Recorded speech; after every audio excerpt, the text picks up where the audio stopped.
방금 우리 이준석 대표께서 어제 또 의미 있는 회동을 하셨다고 말씀을 하셨는데 이와 관련해서 당내 어떤 우려와 그런 말씀이 좀 있는 것 같아서 한 가지 정리를 좀 해드리고 넘어가려고 합니다.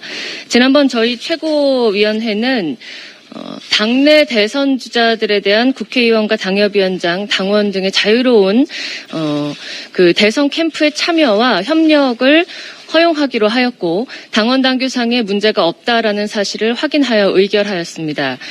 다만 이 문제 당내 대선 주자라는 문제에 관해서 이제 향후 일 수 있는 어떤 그 염려에 대해서 저희가 말씀을 드리고자 하고 어제 윤석열 총장 캠프에 저희 현역 당협위원장 4분이 참여하신다라는 공개적인 의사를 표현하신 데 대해서 일부 많은 우려가 있는 것으로 알고 있습니다. 이 부분에 관해서 저희 사전회의에서 최고위원들도 같이 공감을 하였고 추 사무총장께서 저희의 조치에 대해서 자세하게 설명을 해 주실 것이고요. 저희가 범야권 대선 주자들을 빨리 저희의 국민의힘 최고급 리무진 버스에 태우고 꽉 막힌 주자들이 미어터지는 대선 경선의 고속도로 위가 아니라 버스 전용 차로로 시원하게 모시겠다. 국민들이 참여할 수 있는 멋진 대선 경선의 무대를 만들어드리겠다고 약속한 만큼 함께 참여하신 당협위원장들에 대한 부담을 덜기 위해서라도 윤석열 총장께서 조금 더 빠른 입장을 보여주실 거라고 저희는 기대하고 있고 이 과정에 관해서 당내 어떤 다른 주자들에 대한 형평성 문제나 시비 논란이 있지 않도록 저희 스스로도 잘 수렴하고 이야기를 듣고 국민들께서 납득하실 만한 방향 그리고 당원들이 납득하실 만한 방향으로 조치를 해나가도록 하겠습니다. 덧붙여서 지난주에 뉴스에 아주 의미 있는 기사가 하나 있었습니다. 유네스코 세계유산위원회 올해 44차 회의에서 일본의 군함도 역사 왜곡에 대한 유감 표명을 공개적으로 만장일치로 채택을 하였는데요.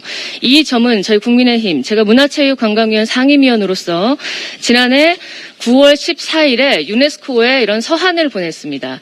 일본의 군함도 역사 왜곡을 더 이상 묵과할 수 없다라는 취지의 서한을 보냈고 이 점에 관해서 일본이 응당한 조치를 취하지 않을 경우에는 세계문화유산 취소를 검토해달라는 서한을 보냈고 세계문화유산으로부터 올해 44차 회의에서 화답하겠다라는 응답을 받아서 그에 대한 결과를 주신 데 대해 유네스코에 굉장한 감사를 표합니다.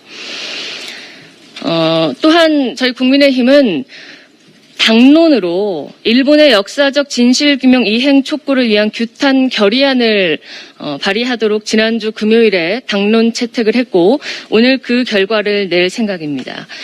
일본의 독도 표기 또 우길기 사용 등 이런 우리 국민 또 세계의 눈을 찌푸리게 하는 일들이 계속되고 있는데 얼마 전에 그 러시아 언론을 통해서 우크라이나와 크림반도 국경에 관한 뉴스를 통했을 때 IOC가 굉장히 조속한 조치로 그 정치적인 이해와 국가 간의 분쟁에 관해서 개입을 한 사실을 보셨을 겁니다.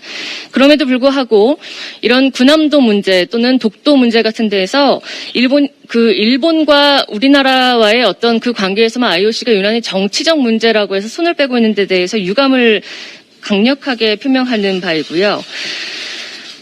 무엇보다도 우리 정부가 지난 평창올림픽 때 한번 그 한반도에서 독도를 삭제한 길을 슬쩍 허용했다는 점에 대해서 저희가 이미 국민의힘에서 여러 차례 지적하지 않았습니까? 독도를 포기했느냐라는 지적을 이미 한 차례 들은 대한민국 정부가 이렇게 유네스코 세계문화유산위원회가 군함도 역사 왜곡에 대한 강력한 시정조치 요구를 했음에도 불구하고 그저 입 닫고 묵도하고 그냥 이 올림픽 같은 이벤트, 국제적인 눈이 쏠리는 이벤트가 지나가기만을 기다린다면은 국민들께서 전혀 납득하지 못하리라고 봅니다. 오늘 국민의힘은 이 당론 결의안을 발의할 예정이고요.